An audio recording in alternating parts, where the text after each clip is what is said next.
and the offensive line for the Bears has been, porous. Uh, Cutler's been crushed the last 2 games. He's been seen on the sidelines, whining again. This game, I think, it's going to be one of those games, kind of like last week, where, the first half is going to be testing each other. It's going to be close. There's going to be some give and take. Special teams will probably play a big role in it. But I think, over the course of 60 minutes, that the Packers' offense will take over in the second half, and we'll have more big plays. And Rodgers hasn't been turning the ball over. The running backs haven't been fumbling. So I think, fundamentally, I think the team, of course, always that has fewer turnovers is going to win, and fewer sacks, and has better special teams play. I don't know. I just feel that going into this season, last year was a different beast, but going into this season, of course, the Packers have got to be the favorites. I really don't see them losing this game. I think they'll find a way to win, even though it's Bear Week, throw out the records, all that, blah, blah, blah. But it's, I think it'll be Packers. Yeah, I don't know, Brian. I think they kind of got an eye-opener last week. They came into Carolina. The big talk was Cam Newton. Obviously, he did a lot of good things last week, but still you see his inconsistency a little bit, his youth. Do you think that maybe plays into their favor this week a little bit, that, down 13-0 last week, which is more than they had been down all of last season, only being down by 7 points throughout that entire Super Bowl run, of course. I don't know, does that maybe fuel them to come out of the gates, you think, a little bit stronger this week? I hope it does, because last week against Carolina, if they come out this way against the Bears, they're going to be down by a lot more than 13. Because that game last week, you can thank Cam Newton for missing a lot of passes that he should have made, as a professional quarterback. So the Packers just didn't look awake. They just didn't look like they were into that game, and maybe they were looking ahead a little bit, thinking, oh, we got a rookie quarterback, we got one of the best defenses in the league. We'll go out there and we'll take care of business. And they did. And they did. Yeah. In the end, they did. They kind of woke up, and their offense kind of saved them, and they got to Newton a little bit. And when the offense only has 3 plays in the first quarter, it's pretty hard to put points on the board. Yep. Right. Yeah, I know we talked about it too, the fact that they came out and deferred the opening kickoff right away, gave Carolina the ball, they get some momentum. I don't know, it's one of those games where you give the underdog a little bit of bone, but inevitably they run out of something to chew on, I think, and the Packers finally did kind of shine through with what they're made of. The Bears game, of course, can't be like that, like Brian was saying. I think, you've got an offense and a quarterback and a running back that can put the ball in the end zone if they get inside the 10-yard line, which Carolina inevitably was unable to do last week. But, a lot of talk this week about the receiving core, and is there just enough footballs to go around with that core out there? You got James Jones, of course, who's been kind of the lost domino in the pack here. I don't know. What do you think coming down the stretch here? I mean, or not really down the stretch, but coming into mid-season. I think that, there's plenty of footballs to go around. Packers are going to throw the ball all year.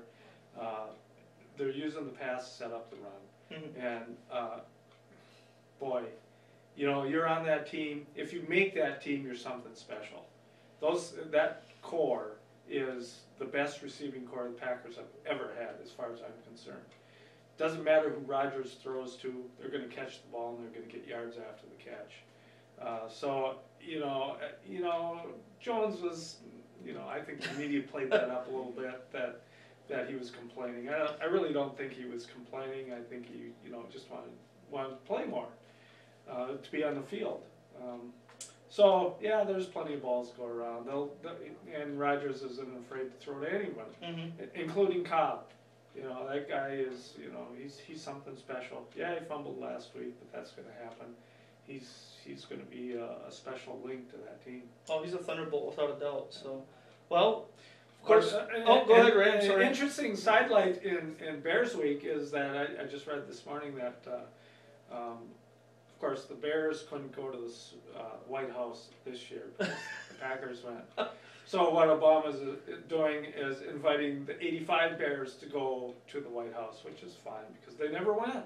Oh, they didn't? No, they never went to the White House for Okay. whatever reason. Well, I would think that they're probably going to get clearance with their criminal records. I don't know. And then, of course, the big question is, if McMahon goes, is he going to wear a Packers jersey? Oh, sure. Because, of course, when he went with the Packers in '96, he wore his Bears jersey, the creep.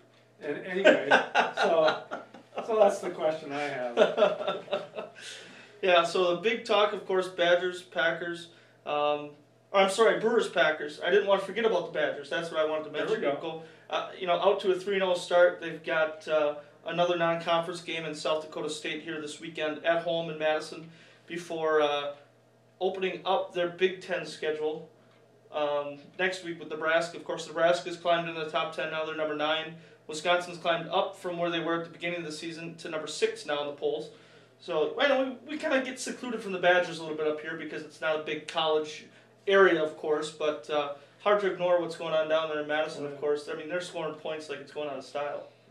So They're hot and heavy. Exactly. You know, when they meet Nebraska, boy, that's going to be a bout. I'll tell you, that's going to be a great game. I know, Brian, coming from the Fox Valley area, you've seen a lot of good quarterback play at the high school level. I mean, Russell Wilson, talk about what he's been doing. I mean, he's all of a sudden climbed into the Heisman talk, which I think is kind of cool. Well, I mean, you look at what he did in North Carolina State, where he got to throw the ball around a little bit more than maybe he gets to throw it around in Wisconsin. But when you're a quarterback like that, and you can come in and you can say, "Oh, I'm going to go to this running team, this team that defenses have to put 7, 8 guys in the box against you," and you got receivers like Al Toon or Nick Toon, and these guys to throw to, you have to just be giddy, And I don't think it was such a surprise when he chose Wisconsin to come to, because you look at that situation, you're like, my stock can only go up here, and he's taken advantage of that. Wisconsin hasn't really played anybody yet, and that's kind of a product of how far out they schedule. Because you look at when they scheduled Oregon State, that was a great game. That was going to be a game that would test your guys, and they'd kind of fallen off a little bit. But they've taken care of business, and that's something we haven't always seen out of Wisconsin teams before. They sometimes have a letdown with these teams, and that's one of the hallmarks of Ben Bielema, is that he gets his teams up for these games. Yeah, and I know a lot of people have talked about their non-conference scheduling being a little lackadaisical at some point. Outscoring their opponents, I think like 135 now to 24 in the first 3 weeks. You can see that their offense is really clicking. Now when they come to the guts of their schedule, it's going to be kind of curious to see if that defense can continue to put the clamps on. Probably some better quarterbacks, some better running backs, some better skill position players too. So, well, guys, predictions. What do you think? Let's start out with the Packers. What do you got, Ray? I got Packers 27-20. Winning. Boy, close one. Yeah, Brian? It'll be close. I think it'll be a little more high scoring than that. I think 35-21. 35-21. Still Packers. Still Packers, yeah.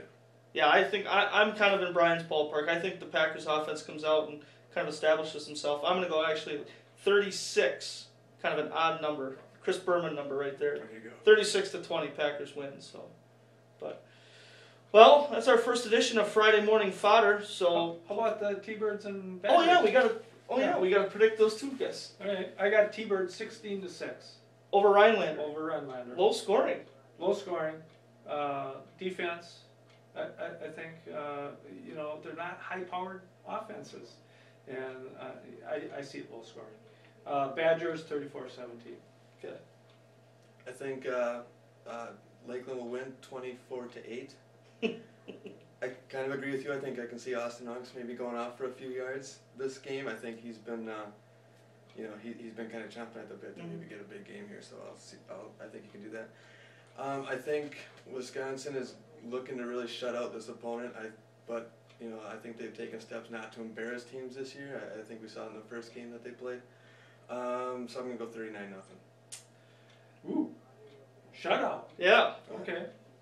Well, it's always interesting. First game before the Big Ten schedule, I think maybe we try and get some players healthy this week. Maybe we kind of, try a couple of things and act a little bit more vanilla. I think it's going to be a little closer. I think it's going to be like a 28-17 ball game. I think South Dakota State, not knowing them very well, never playing them, could pose some problems. They're playing well right now, Mhm. 2-1, losing the first game of the year and then coming back in and winning 2